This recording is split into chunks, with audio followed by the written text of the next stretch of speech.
Hi everybody, it's Claire back with another art journal video. So guess what? I'm creating in my craft journal again. Yeah, you know this already, it's one of my favourites.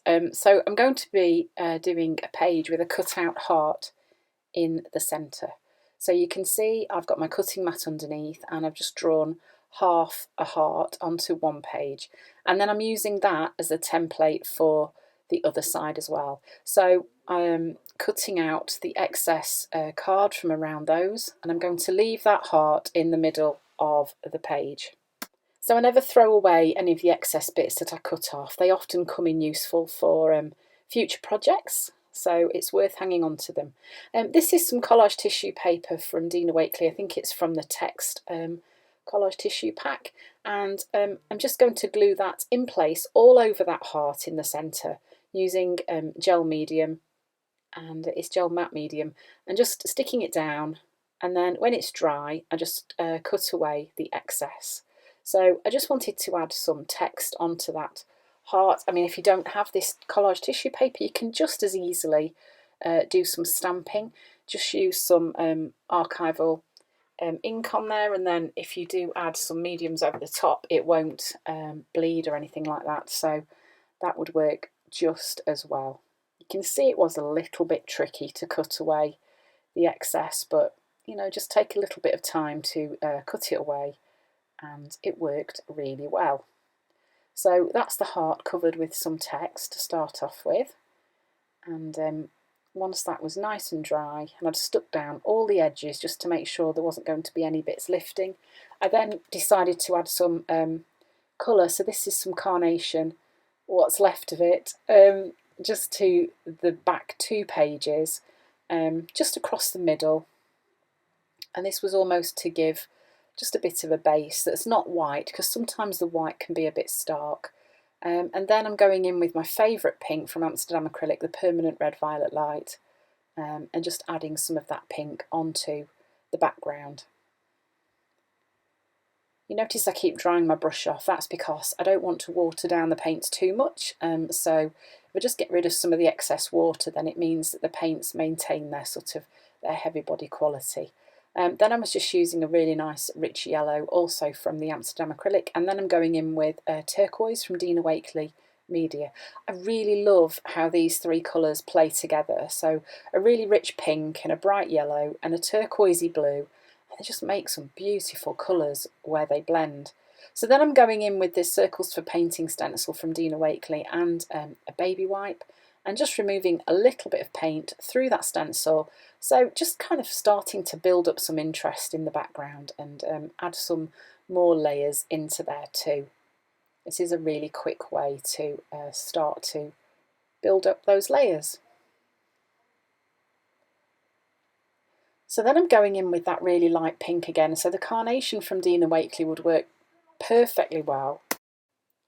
So this is the lattice stencil, also from Dina Wakley Media, and I'm going in with that really pale pink again, which you could also use the carnation paint from Dina Wakley Media. That would work perfectly well. You could even just mix magenta with white, make a really pretty pale pink.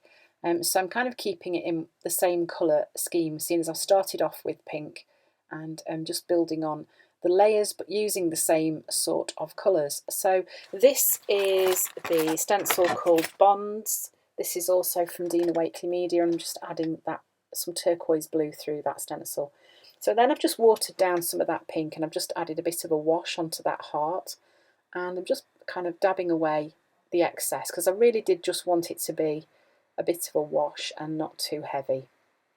Then using the Stabilo oil, I'm just going around the edge of that heart and then water activating it just so that it creates a bit of a black border around the edge, and it just helps to make that heart stand out, as you can see from the background.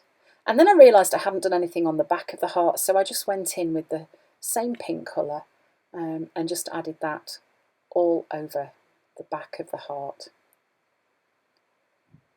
So then I collected some of my face stamps from Dina Wakley Media and stamping those onto some plain collage tissue paper. So the two sets that I used were Ledger Girls and Change, and I'm just stamping some of those on there, and then I'm going to cut them out and arrange them onto the pages behind the heart. So I'm kind of creating like a crowd of people, I guess. So just cutting them out and arranging them roughly where I wanted them to go.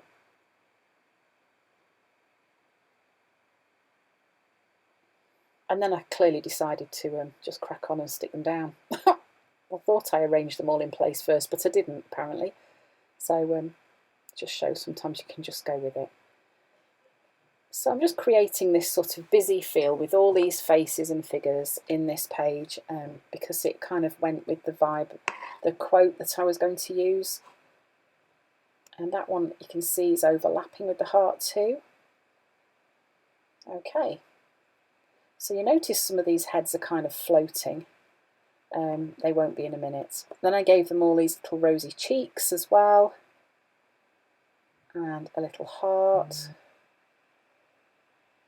And you notice that I have now, the floating heads are now floating no longer, they have bodies and necks.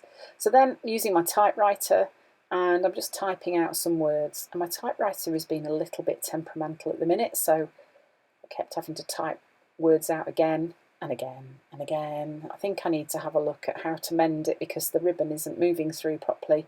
I'm not really an expert with typewriters, so I think that's going to be a job for Mr. Google to have a look at it. So once I've typed out my words, I then cut them up and stuck them in place using some PVA glue. And the quote says, "Always embrace the common humanity that lies at the heart of us all." So my pages often reflect things that have happened during the day, and I think this one definitely did. I can't honestly remember why, but I know that there was a very good reason why I did this page. And it just goes to show that you can often use what you've got to create the look that you're after. Just have a good look at your things that you've collected. So I'm doing my bit of mark making on the page too, and then that is kind of it really. That's how this page went. So there it is with a cut-out heart in the middle. Really easy, just building up the interest using lots of stamps and layers of colour. So thanks for watching. I hope you've enjoyed the video, and I'll see you again soon.